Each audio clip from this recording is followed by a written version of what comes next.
លោកជំទាវបណ្ឌិតពេជ្រច័ន្ទមុនីលើកទឹកចិត្តនិស្សិតវិជ្ជាបណ្ឌិតឯកទេសជាប់អាហារូបករណ៍ត្រូវបដិញ្ញាយកចំណេះវិជ្ជាដែលទទួលបានជួយដល់អាយុជីវិតប្រជាពលរដ្ឋនិងបម្រើសង្គមជាតិ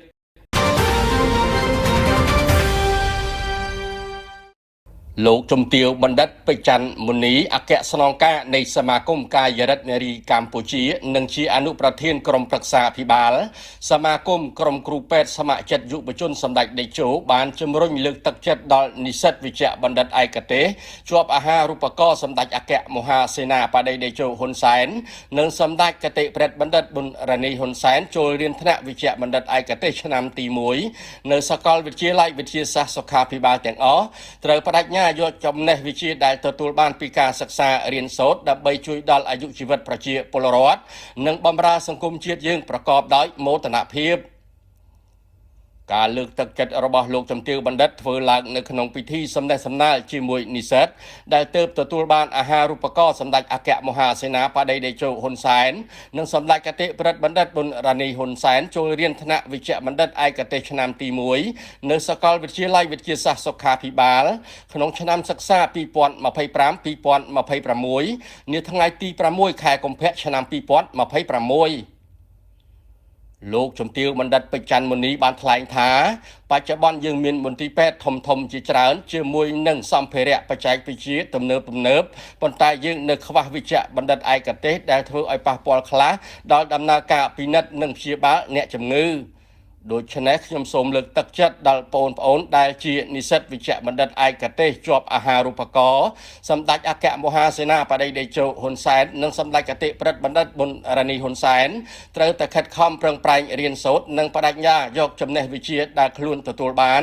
ជួយដល់អាយុជីវិតប្រជាពលរដ្ឋនិងបម្រើសង្គមជាតិយើង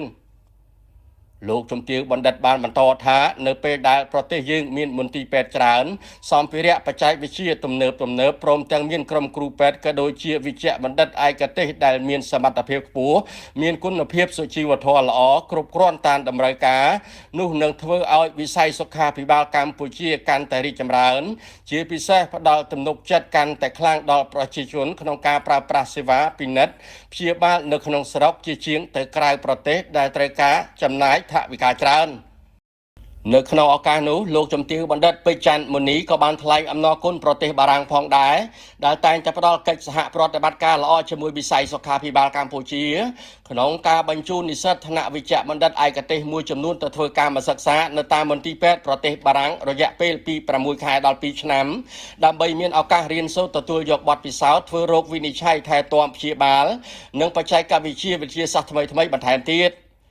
សូមជម្រាបថាចាប់ពីឆ្នាំសិក្សា2014-2015មកដល់បច្ចុប្បន្ននេះដោយមានការសណ្ដោសអំពីសម្ដេចតេជោហ៊ុនសែននិងសម្ដេចគតិប្រិទ្ធបណ្ឌិតប៊ុនរ៉ានីហ៊ុនសែននិស្សិតថ្នាក់វិជ្ជាបណ្ឌិតឯកទេសដែលបានប្រឡងចូលរៀនជាប់លេខ1នៅសវសចំនួន11ចំនួន